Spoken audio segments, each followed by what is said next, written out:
Harka fuunee ashamaa akkam jirtu kabajamtootaaf daawwattoota TV Mo'aa oduuwwan sa'aatii kanaaf qindeeffannee isin biraa qaqqabsiisna. Oduu isinitti himuudhaan kan isin waliin turu Ameeroon Lammiiti nu faana tura. Sirni awwaalchaa obbo Dastaa Buubaa biyya Ameerikaa magaalaa Denver, Coloraadotti guyyaa kaleessaa gaggeeffamee jira. Sirni awwaalchaa obbo Dastaa Buubaa biyya Ameerikaa magaalaa Denver, Coloraadotti guyyaa kaleessaa bakka maatiin, firoonni, gaggeessitoonni dhaabbilee amantaa fi jaallattoonni isaanii argamanitti gaggeeffamee jira. Guyyaa har'aa kan fagoodhaaf dhiyoo irraa dhuftan kan walitti qabamne bara dheeraadhaaf haala ulfaata adda addaa keessa darbuudhaan Waaqayyo isaanii tajaajilaa kan turan har'a garuu tajaajila isaanii isa lafarraa xumuranii waamicha barabaraa argatanii gara gooftaa isaanii warra deeman abbaa keenya obbo Dastaa Buubaa geggeessuudhaaf warri bakka garaa garaatti dhuftan hundumtuu Waaqayyo isinaa eebbisu. Sirna awwaalchaa isaanii kanarratti yeroon waaqeffannaa, yeroon dubbii sagalee Waaqayyoo fi yeroon afiirraa laaqanaa ture jira. Hojii wangeela babal'isuu fi dhalootni akka baratuuf illee dhimma barumsaa irratti hojjechaa kan turan abbaan luba Piroofeesar Gammachiis Dastaa obbo Dastaan Buubaa umrii isaanii ganna 86tti du'aan addunyaa kanarraa boqochuun isaanii ni yaadatama. Sirna awwaalchaa obbo Dastaa Buubaa kanarratti faarfannaan kwaariidhaanis dhiyaatee jira.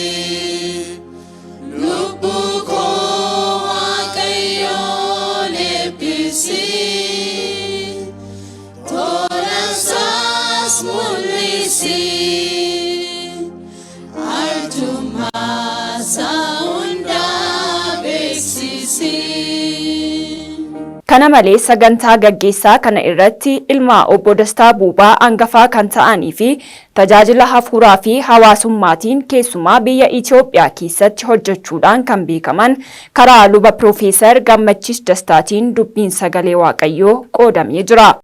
Fiigicha koo raawwadheera, ruuccaayen ጨርሻለሁ. ዛሬ የማያልቅ ሩጫ የለም የሚል ነው በመንፈሴ ውስጥ ሲመላለስ የነበረው። ስለ አባቴ ሳስብ አባቴ ቢቀጥል ደስ ይለኛል፣ አልጠግበውም። በየዓመቱ ወደዚህ ስንመጣ እኔም ናሱም ልጆቻችንም ሁሉ ጊዜ እግዚአብሔር ሆይ እቺን ሰመር ጨምርልን እንላለን። ይጨምርልናል። እንደገና በሚቀጥለው ዓመት እቺን ሰመር በቃ እኔ ሁሉ ጊዜ አንዳንድ ጊዜማ ተደብቄ ምለምነው እቺን ሰመር ከጨመርክልኝ እኔ ሌላ አልጠይቅህም እለዋለሁ። እንደገና ይጨምርልኛል። አሁን ደግሞ በዚህ ዓመት ስጸልየው እቺን ክሪስማስ ብቻ ጨምርልኝ እለዋለሁ። እና ላስት ይር ክሪስማስ ጠይቄው ነበረ። ጌታ ሆይ የላስት ይሩን አይደለም የዘንድሮን ነው አልኩት። ግን አባታችን ወደሚወደው ጌታው ሄደ። ሩጫ ያልቃል፣ ማራቶኑ ያልቃል። ሎንግ ዲስታንስ ነው የሮጠው አባቴ። he ran a marathon, a long distance, almost ከ60 ዓመት በላይ ወንጌል እያገለገለ ሮጠ። so it's a long distance run. ነገር ግን የማያልቅ ሩጫ የለም። ሩጫ በሙሉ ታላላቅ ሯጮች በሙሉ ሩጫቸውን ይጨርሳሉ። በዓለም ላይ ባንዲራቸውን ይይዛሉ። ሩጫ አጨራረሱን ትንሽ መናገር ፈልጋለሁ። አንደኛ ሩጫውን የሚጨርሰው መነሻውንና መድረሻውን የሚያውቅ ነው።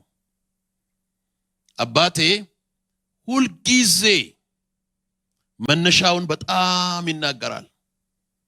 ኦኒስሞስ ነሲብን፣ ጉድና ቱምሳን፣ ነቄስ ሻርኔን፣ ነቄስ ሃንሶንን፣ እነ ኦቦዳርጌን፣ እነ ጊፍቲ ሃጊቱን ያን ቤተ መንግስት ያደገበትን ኮምቶን አብረውት የነበሩትን መነሻ 60 ዓመት ሰው ብዙ ጊዜ አሜሪካን ሲመጣ ወይም የሆነ ዱሮ ሲደርስ መነሻውን ይረሳል።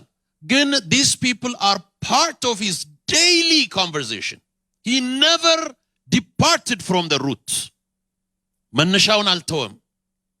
መድረሻውን ደግሞ የእግዚአብሔርን መንግስት እኛን ሌሎችን መሪዎችን እዚህ የተቀመጡ መሪዎችን ደግሞ የሚቀጥለው መድረሻ እነሱ መሆናቸውን ስለሚያውቅ he always thinks about መድረሻ። ብዙ ሰው ያጠቃውን የወጋውን ያማውን የሰደበውን እያስታመመና እያወራ distracted ይሆናል። He said that is not important.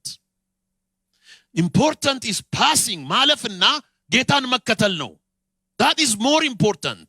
ረጅም ሩጫ ለመሮጥ የጸሎት ሰው፣ የሎጂክ ሰው፣ የእምነት ሰው፣ የሆሊ ስፒሪት ሰው በጣም የሚገርመኝ ኖ ስትሬስ ሩጫን ለመጨረስ ሁል ጊዜ አይናችንን በመጨረሻው ግብ ላይ ማተኮር እዛ ላይ መትከል።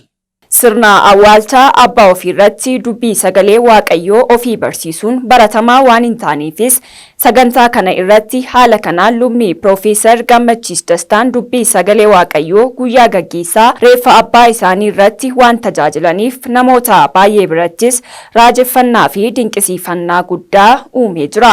Fayyadamtoonni miidiyaa hawaasaas dinqisiifannaa qabaniif qooduu irratti argamu. Kana malees sirna awwaalchaa obbo Dastaa gaggeeffame irratti karaa faarfataa Indiriyaasiin faarfannaan dhiyaatee jira.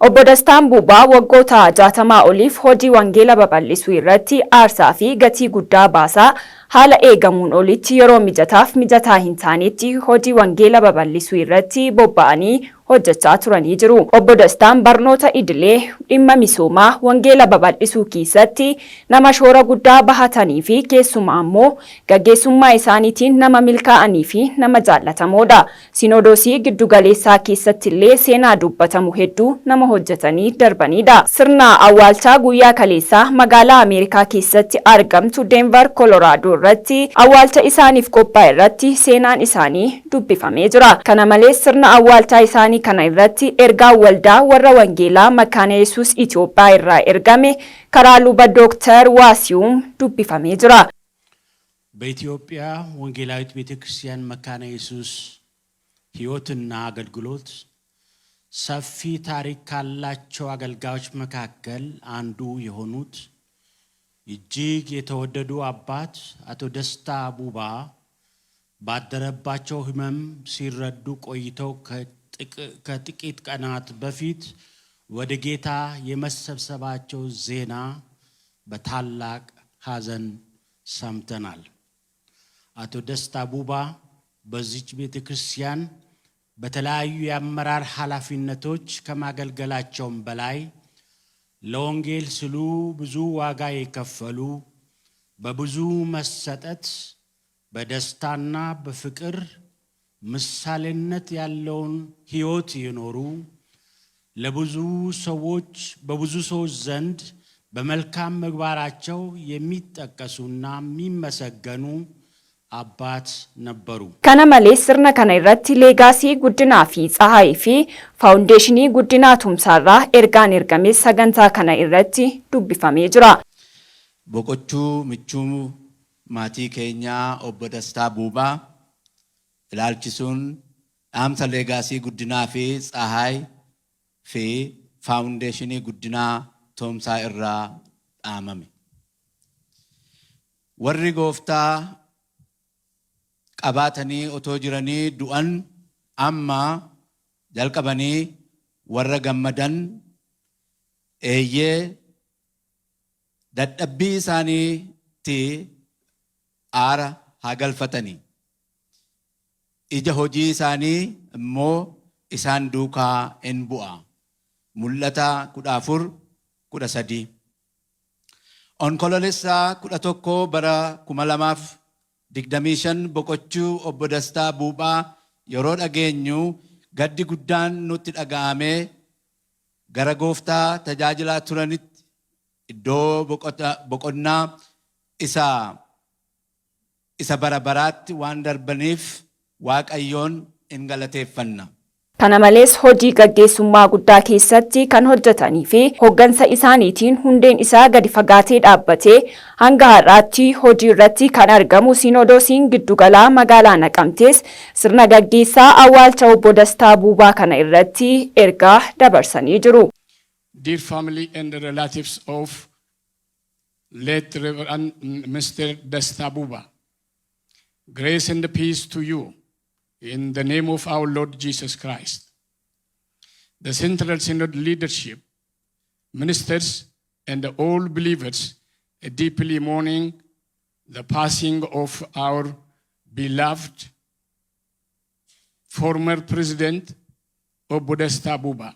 Sinodoosiin Giddugalaa Naqamtee bakka itti obbo Dastaan gaggeessummaa fi tajaajila isaaniitiin hojiilee gurguddaa hojjetanii fi itti milkeessan yoo ta'u, bara Sinodoosii kana gaggeessaa turanitti obbo Dastaan tajaajiltoota hedduu oomishanii tajaajilatti bobbaasanii jiru. Obbo Dastaan hanga afurri isaanii inni dhumaa addaan citutti illee waldaa kiristaanaa maraaf Waaqayyoon haala mijataa hin taane keessa taa'uudhaan kadhachaa turanii jiru. Kanas kan agarsiisu viidiyoon sirna awwaalchaa isaaniif sagantaa qophaa'e irratti agarsiifamee jira. Waaqayyo ni amaan dumanidha nu baatee yeroo kana dhufe galanni taa'u. Ameen.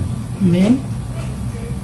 Sabii Waaqayyo bukkee dhabatanii akka Waaqayyo isaan gargaaritti kadhannaadhaan faarfannaadhaan sabii Waaqayyo ittiin gooftaan waan barbaachisu gargaaraa na bukkee dhabatanii barbaachisa dhaabatan. Waaqayyo isaan eebbisu. Ameen. Waaqayyo gargaaruuta eebbisu.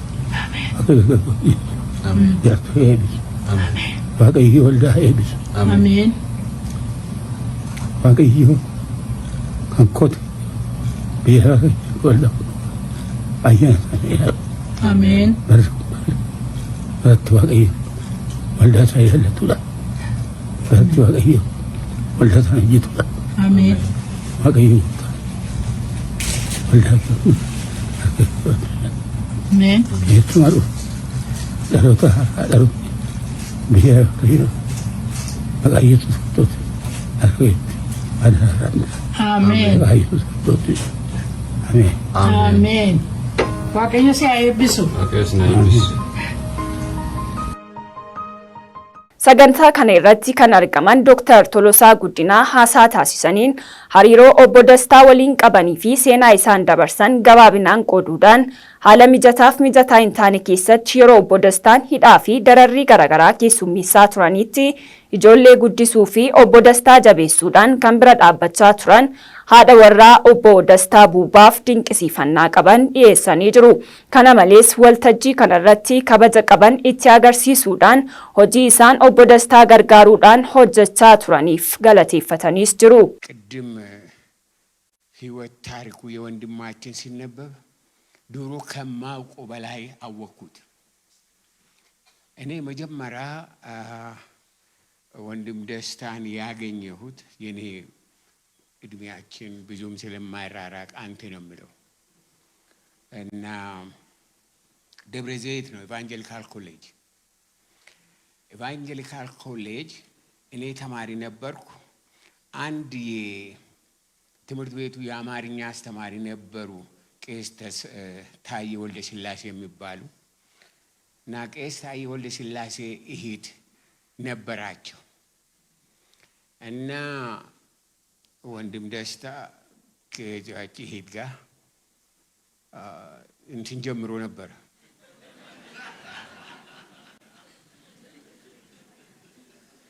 እና በጣም ተዋደዱ መቼስ ይቅርታ እንደምታረጊ ምንም ጥያቄ የለውም። ምንም በደንብ ነው እንጂ እና ከዛ በኋላ ይመላለሳል በየሳምንቱ አርብ ማታ በተለይ በቄሱ ቤት እኔን ይጋብዘኛል። ምክንያቱም እኔ ምክንያት ነኝ። እኔ ካልሄድኩ እሱ ለምን ይሄዳል? እኔ ለጸሎት እንደምንሄድ ነው እንትን እዛ የሚሄደው። ተገናኝተን ከዛ በኋላ አንድ ቀን አንድ አስፈሪ ነገር ሆነ፣ አስደንጋጭ ነገር ተጠራ። በቄስ ጉዲናና አቶ ጃለታ ጃፈሮ የሚባሉ ጠሩትና ይሄ ነገር እንደጀመርክ ሰምተናል፣ ነገር ግን አታገባትም አሉ። ለምን እንደሆነ እኔ አልነግራችሁ። ከዛ በኋላ እሺ ያለ በቃ ተስፋዬም ደስ አልተሰኘም። ቄስ ተስፋዬ ነግዴ በኋላ ትንሽ ቆይቶ ቄስ ተስፋዬ ስልክ ደውልልኛል። ወንድማችን ደስታ ሌላ እንትን ጓደኛ አገኘ አለ። እንዴት ነው ወደድክ? አይ አልወደድኩም አለ። ለምን አልኩት። እዛን ጊዜ አንድ እንትን ነበረ፣ አንድ እምነት ነበረን። ቱ ቢ ኦኔስት መሰጠት ለጌታ መሰጠት እንደዛ ዘመን አልነበረም። የአሁኑ ሰባኪዎች ያም ቢያውቁ ምን እንደሚሉ እኔ አላውቅም።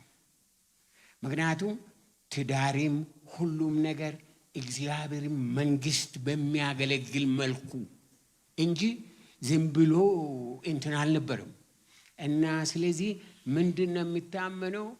አንድ አገልጋይ አንደኛ ሀብታም ሴት እንዳያገባ ለሀብት እንትን ያላቸው፣ ሁለተኛ ደግሞ ቆንጆ ሴት እንዳያገባ፣ ምክንያቱም በኋላ ችግር እንዳይፈጡ።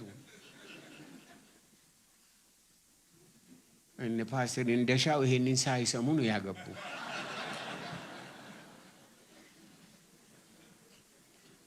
ከዛ በቃ ተሞከረ። ፓስተር ወንድ ቄስ ተስፋዬም ተቆጣ። ቁጭ ብለን ተቆጣ ነው ይሞታታሉ እንጂ እንግዲህ እግዚአብሔር ይርዳው ምን እናደርጋለን ብለን ተውኖ ማለት ነው። እና ይሄንን አይሰው አታውቅም፣ ምንም አይደለም።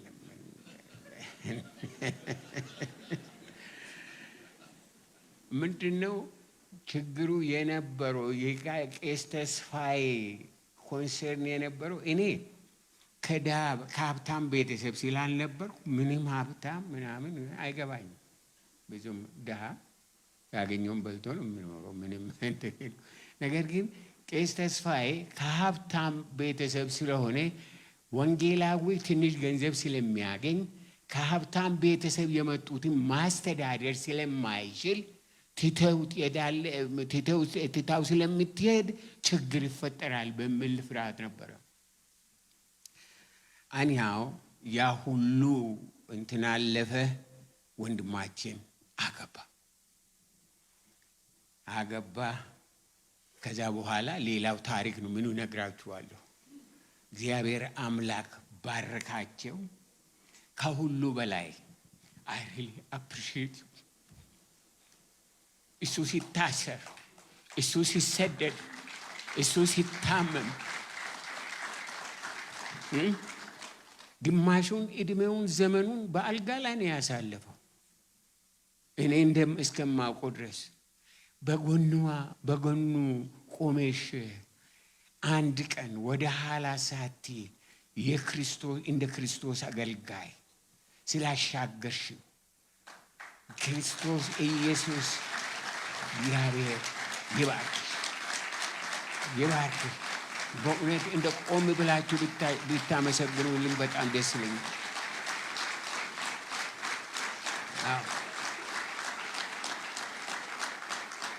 ሀብት ሲኖር ብዙ ነገር ሲኖር እግዚአብሔር ይባርካችሁ።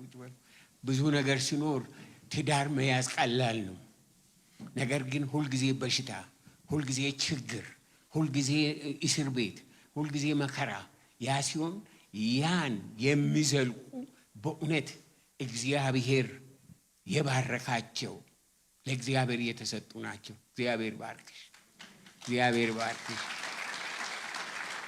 እና አንደኛው መጀመሪያው ችግር እንትን የነበረው ተስፋዬ የፈራው ምንድነው?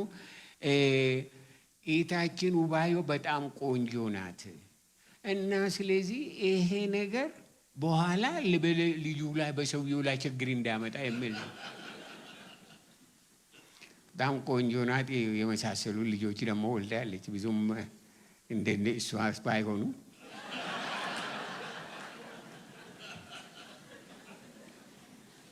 እግዚአብሔር ይባርክሽ። I really appreciate you። በጣም አመሰግናለሁ። እንዳገልጋይ ያው በአገልግሎት ዓለም ወገኖቼ ያለፉቱ ብቻ ነው የሚያውቁት። ነገር ደግሞ እግዚአብሔርን ማምለክ በሁሉም መከራ አልፎ ማገልገል፣ ትዳርን መያዝ። ብዙዎች አንድ ነገር ከሆነ ትቶ ይሄዳሉ። በጣም በጣም የሚያሳዝነው ዘመን ውስጥ ደርሰናል። ባለፈው ጊዜ ያለፈው 2 ሳምንት ኢትዮጵያ አንድ እንትን ነበርና 100 ሃንዲካፕ ልጆችን ሰብስበው የሚያስተምሩ እና የያዙ እንትኖች አሉ እነ ዶክተር አበራ በዚህ በኤልሻዳይ ቴሌቪዥን እና እነዛ ልጆች ሳይ በጣም በጣም አዘንኩ። ለኢትዮጵያ ወንዶች አዘንኩኝ። አልቅሼ ንስሐ ገባሁ። እነዚህ ልጆች ያለ አባት አልተወለዱም። አንዳቸውም አባት የላቸውም። ወልደው ጠፍተዋል። የእስራኤል አምላክ እግዚአብሔር ወገኖቼ እኔና የኢትዮጵያን ወንዶች እግዚአብሔር ይቅር ይበል። እናንተንም ይቅር በላችሁ። ምን ታውኛላችሁ? እናንተን ይቅር በላችሁ። እግዚአብሔር ይቅር ይበለን እና እህቴ በጣም ነው የማመሰግነው። ይሄ ሰው አልሞተም፣ አረፈ። Kana malees maatiin obbo Dastaa Buubaa sagantaa kanarratti argamanii kan jiran yoo ta'u, haaluma kanaan haati warraa obbo Dastaa Buubaa aadde Wubaayoo Galaalchaa haasaa waltajjii kanarratti taasisaniin obbo Dastaan nama hojii gurguddaa hojjechaa turee fi hidhamees itti garafamees itti luqqa'ees hojii wangeelaatiif nama hin ciisne ta'uu himuudhaan dinqisiifannaa isaaniif qabanii fi jaalala isaaniif qaban ibsanii jiru. Dastaan goota. hidhamee itti garafamee miilli isaa luqqa'eeyyuu Dastaan goota. Wangeelaaf goota Dastaan. Nan isaa jireenyi isaa wangeela. Dudduubatti hin deebi'u. Waan jedhe sana hamma raawwatutti waa'ee wangeelaatiif hin ciisu. Waaqayyoon nan galateeffadha. Ambaasaaddarii wangeelaati. Hospitaalli baay'ee jaallata. Baay'een kibkaabee guddaa laatuuf maaliidha sinii jedhanii nu gaafatu. Waaqayyoon godhe. Kanaaf ani waa'ee waaqayyoon galateeffadha. Har'a akkasitti oksijiinii irraa hiikamee waggaa 52 duukaa jiraadhe. Natti hin dhaga'amu. Hojii wangeelaa waan hin hojjedhuufi natti hin dhaga'amu. Baay'een jaalladha. Abbaa ijoollee koo kanaati. Abbaa koolii kootiiti gatii ta'eefi baay'een jaalladha. Goota kooti. Baay'ee waan hin dubbadhu hin qabu. Dastaan inni gara gooftaa isaa akka deeme na eebbisee deeme dheengadda. Harka koo dhungatee na eebbisee Dastaan.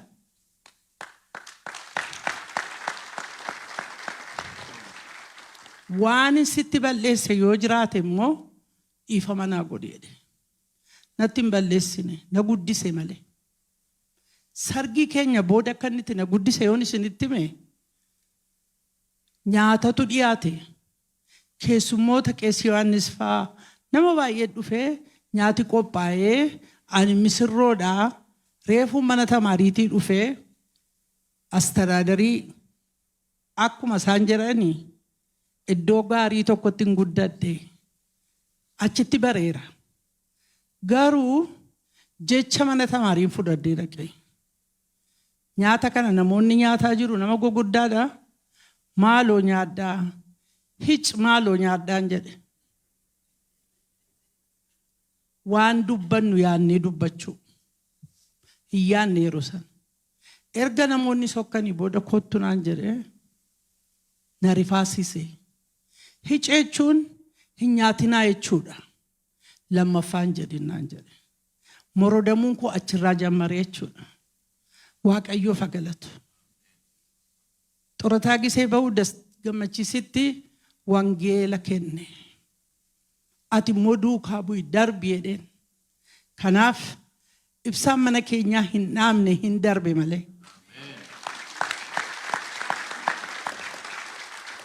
Labsiin gammachiis duukaa bu'ee har'a hawaasa irratti gisee lallabu argine waaqayyoon galateeffanneerra. Xumura irratti sirna awwaalchaa goota wangeelaa obbo Dastaa Buubaa kana irratti maatii isaaniitiin faarfannaan galataa dhiyaatee jira.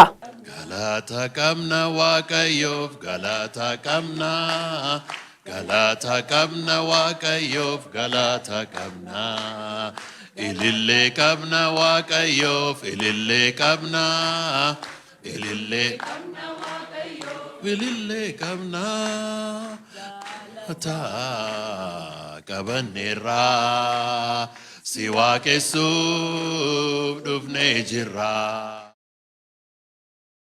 Walga'iin mana maree ministeerotaa dhaabbata to'annoo hawaannisa gammoojjii bahaa Afrikaa gaggeeffamuu irratti argama. Walga'iin mana maree ministeerotaa dhaabbata to'annoo hawaannisa gammoojjii bahaa Afrikaa 70ffaan magaalaa Bishooftuutti gaggeeffamaa jira. Walga'ichi qopheessummaa Itiyoophiyaatiin mata duree hojii to'annoo amansiisaa ilbiisota daangaa ce'anii mirkanaa'uu wabii nyaataa naannawaaf jedhuun kan gaggeeffamaa jiru. Walga'iin dhaabbatichaa 69ffaan iddoo bakka buutonni biyyoota miseensaa Itiyoophiyaa, Jibuutii, Eertiraa, Keeniyaa fi Soomaaliyaa akkasumas Sudaan Kibbaa, Sudaanii fi Taanzaaniyaa fi Ugaandaan argamanitti Keeniyaa magaalaa Naayiroobiitti gaggeeffamee turuun yaadachiifamee jira. Dhaabbatichi filmaataawwan teeknooloojii dijitaalaa garaagaraa fayyadamuudhaan hojiilee to'annoo adda addaa hojjechaa jiraachuunis eerameera. Tatamsa'ina hawaannisaa gammoojjii to'achuuf dhaabbilee garaagaraa waliin tumsaan hojjetamaa jiraachuunis ifoomee jira. Ministeerri dhimma alaa sirna dijitaalaa waajjiraaleen waraqaa malee itti hojjechuu danda'an ifoomsee jira. Tsiyoon Naggase dabalata qabdi.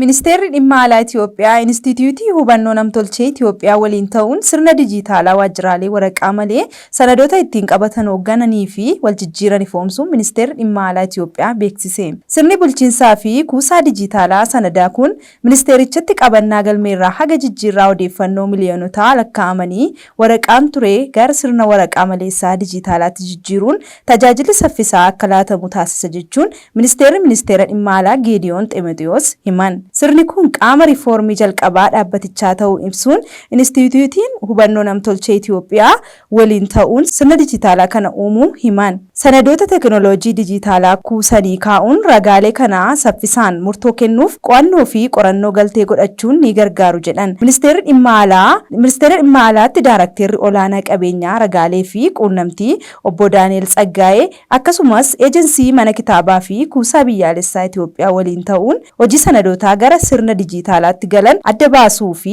iddoo qabsiisuu taasifamaa jiraachuu ibsan. Bu'aa qabeessummaa sirna kanaa mirkaneessuuf Inistituutiin hubannoo namtolchee Itiyoophiyaa waliin ta'uun qondaaltotaa fi hojjettoota dhaabbatichaaf leenjiin kennamaa jiraachuu eeraniiru.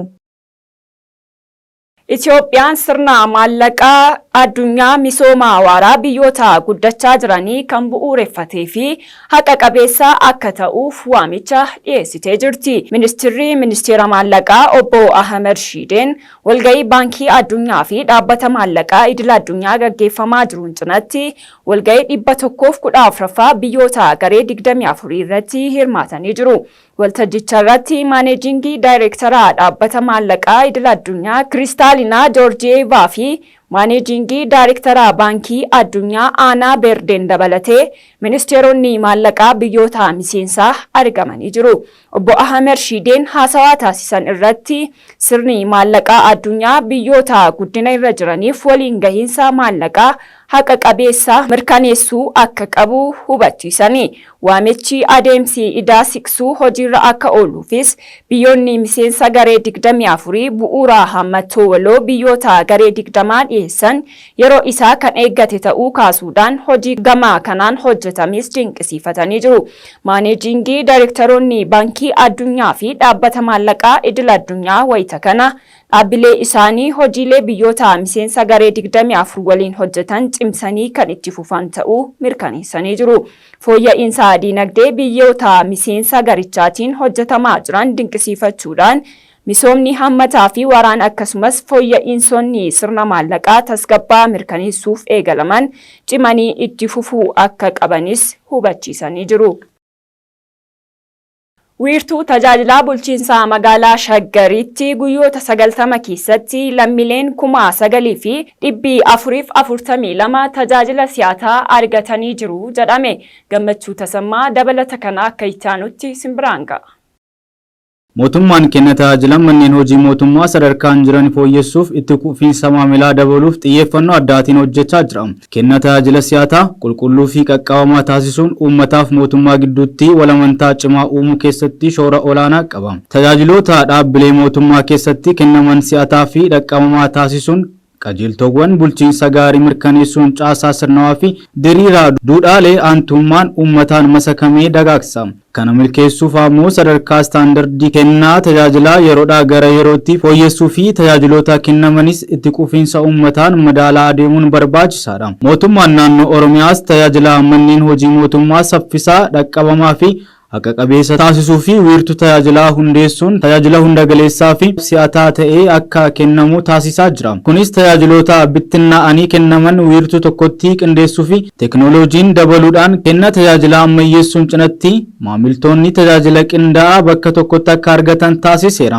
Bulchiinsa magaalaa Shaggaritti wiirtuu tajaajila rakkoo kenna tajaajilaa keessatti mul'ataa turee fi itti quufinsa uummataa hanqisaa ture hambisuun tajaajila si'ataa ammayyaa fi teknooloojiin taasisuun hojjechaa jira. Wiirtuu tajaajilaa kanatti foddaawwan gosa tajaajilaa 12tti tajaajiltoota sektoraalee 32 irraa tajaajilan 141 maamiltootaaf kennaa kan jiru yoo ta'u, guyyoota 90 keessattis lammiilee 9,442 tajaajila si'ataa fi qulqulluu kenneera. Tajaajiloonni kennamanis itti quufinsa maamilaa giddugaleessaan 97tti ol kan guddate ta'uu duubdeebiin tajaajilamtoota irraa argame ni mul'isa. Tajaajilamtoonni wiirtuu tajaajila kanatti tajaajila argatanis tajaajilli kennamuu si'ataa fi iftoominaa kan qabu ta'uu himanii deddeebii fi baasiin mallirraa hambisuun tajaajila qulqulluu fi haqa qabeessa akka argatan kan dandeessise ta'uu himaniiru.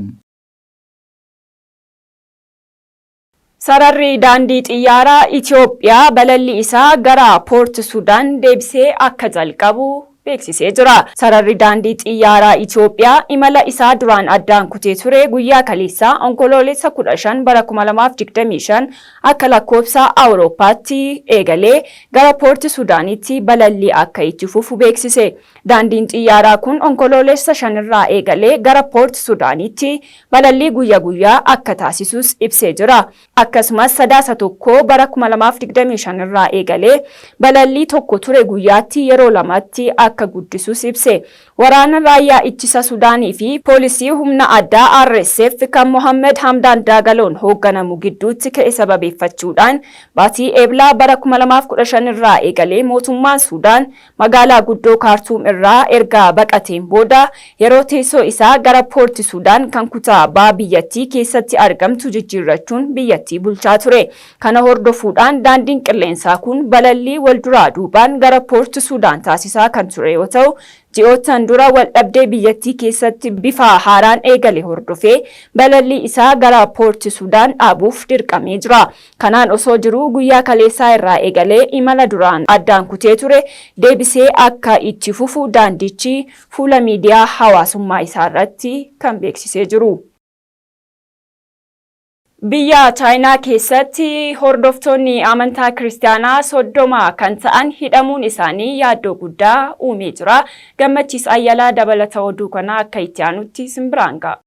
Chaayinaan kiristaanota 30 hidhuun yaaddoo uumee jira. Kitaabonni amantiif meeshaaleen biroo haalaan kan to'ataman yoo ta'u, appilikeeshiniiwwan kiristaanaa tokko tokko Chaayinaa keessatti dhorkamanii jiru. Mootummaan bara 2025 akkasumas bara 2018 dambiiwwan gareewwan amantii irratti baase cimseera. Tarkaanfiin mootummaa Chaayinaa ammaa kun kan waggoota 10 darban keessaa fudhatame keessaa isa guddaa yoo ta'u, aktiivistoonni ni dubbatu. Torban darbe gara dhumaa qofa kiristaanonni 30 ol waldaa kiristaanaa Tsiyoon Paaster Jiin Mingiriin hoogganamtu waliin hariiroo qabu jedhaman hidhamaniiru. Mootummaan Chaayinaa miseensa tokkummaa kiristaanota waaqeffannaa mana amantaa gaggeeffachuun beekaman adamsanii to'annoo jala oolchuu eegaluun ibsamaa jira. Chaayinaan seera haaraa manneen amantii dhoksaan socho'an ilaallatu baasuu ishee aktiivistoonni ni dubbatu. Kana hordofees ji'oota dhiyoo asitti miseensota waldaaleen kiristaanaa kanneen irraa dhiibbaa guddaan ga'aa jira. Chaayinaan paartii amantaa hin qabne kooministiitiin hoogganamtullee lakkoofsa uummataa amantaa kiristaanaa hordofan guddaa ta'e ni qabdi. Akka lakkoofsa mootummaan dhiyeenya kana ifa godhe agarsiisutti biyyattii keessatti hordoftoonni amantaa pirootestaantii miliyoona 38 ta'aniif kaatolikiin miliyoona 6 ol ta'uun ni himama. Lakkoofsi kun garuu ifatti Chaayinaaf paartii kooministiif amanamummaa isaanii ibsan galmaa'anii kan socho'an miseensota kaatolikii Patriot Association fi zee Protestant Sir Self Patriotics Movement qofaadha. Falmitoonni mirgoota namoomaaf beektonni manneen amantaa fi tokkummaan manarra deemuun waaqeffatan ilaalcha biyyattiin ittiin bultu kanneen hin fudhan miliyoona hedduutti lakkaa'aman ni tilmaamamu. Manneen amantaa kunneen to'annoo garee amantaalee kanneen irratti taasisu cimsuuf tarkaanfii mootummaan Chaayinaa waggootaaf fudhachaa turaniin miidhaan garaagaraa isaanirra ga'eera. Isaan keessaa gamoowwan mana amantaa diigamaniiru. Fannoon ija uummataa duraa akka dhokfaman taasifamaniiru. Bara 2016tti hoogganaan Chaayinaa Xi Jinping kiristaanonni aadaa Chaayinaa keessatti akka makaman gaafataniiru. Manneen amantaa warra akka Tsiyoon seera bara 2018 waaqeffannaa uummataa gaggeessuuf hayyama mootummaa gaafachuun miidhaman keessaa isaan tokko. Sababa kanaan hedduun isaanii tajaajila waaqeffannaa uummataa dhaabuu fi tajaajila isaanii toora intarneetii irratti dhiyeessuu yookiin cufuuf dirqamanii jiru. Waggaa itti aanus paastoroonni beekamoo ta'an hedduun to'annoo jala oolanii hidhaan itti murtaa'u himameera. Ji'oota darban keessaa aangawoonni Chaayinaa seera kana cimsuun isaanii dabalaa dhufeera. Bara darbe caamsaa keessa paasteriin waldaa Tsiyoon ifaa Gao Kuinf seera kabachiisuu gufachiisuuf gocha hafuuraa fayyadamuun to'annoo jala oole. Ji'a itti aanutti miseensonni waldaa Liinfen Golden Lamp Stand hedduun himannaa hannaatiin to'annoo jala oolanii hidhaan itti murtaa'eera. Falmitoonni mirga hidhamtootaa kanaa himannaa sobaa jechuunis kuffisaniiru.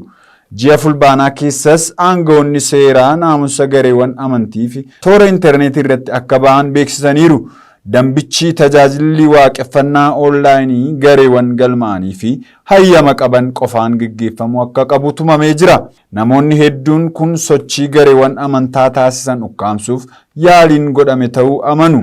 Ji'oota muraasa darban keessaa miseensonni waldaa kiristaanaa Tsiyoon poolisiin gaafatamaa turan jetti Jiin Deeriksel Beejingiif Shaangaay dabalatee magaalota biyyattii 10 keessatti dhaabbilee amantaa irra sakatta'insa jimaataaf sanbataa jalqabanii jiru. Bakka waaqeffannaa isa guddaaf bulchiinsa Guwaanzgiiz irraa kan fudhatame Jiin alatti paastoroonni tajaajiltoonnii fi miseensonni waldattii biroo akka hidhaman waldaan kun ibsitee jirti.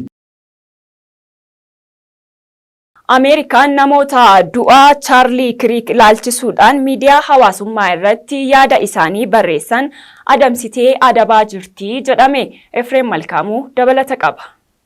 Bulchiinsi Pirezidaanti Tiraamp hanga ammaatti namoota waa'ee du'a michuusaa oduu hagaa godhanii odeessan jalaa viizaa qeera. Ministeerri dhimma alaa Yuunaayitid Isteet Ameerikaan lammiilee alaa Ameerikaanotaa fi du'a hawwan keessummeessuuf dirqama hin qabdu ergaa jedhu fuula X isaanii irratti maxxanse. Ministeerichi maxxansa namoota 6 miidiyaa hawaasummaarraa suuraa kaasuun erga mul'isee booda viizaa isaaniis akka naqe. Maxxansi namoota kunneenii ajjechaan michuu Riippaabilikaanotaa Chaarlii Kirk irratti fulbaana darbe raawwate akka sirrii ta'ettis ni ibsa. Michuun cimaan pirezidaanti Tiraamp Chaarlii Kirk bulchiinsa Yuutaa keessatti osoo yuunivarsiitii keessatti haasaa taasisuu kan ajjeefamedha.